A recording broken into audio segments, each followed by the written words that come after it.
Hey guys, welcome to another tutorial of the Solution Journals. Today we will learn how to cancel your subscription of Amazon Music.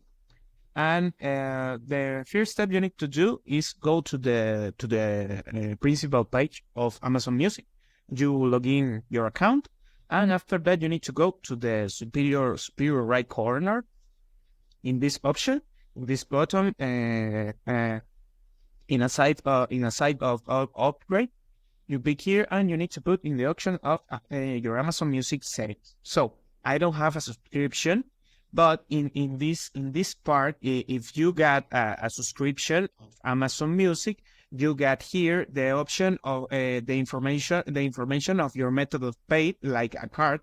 And after that, you need to put in the option when you got the Amazon Unlimited, you put in the option of cancel your subscription, and in the next payment you cancel the subscription, and that's it. This is the process. In the next payment, you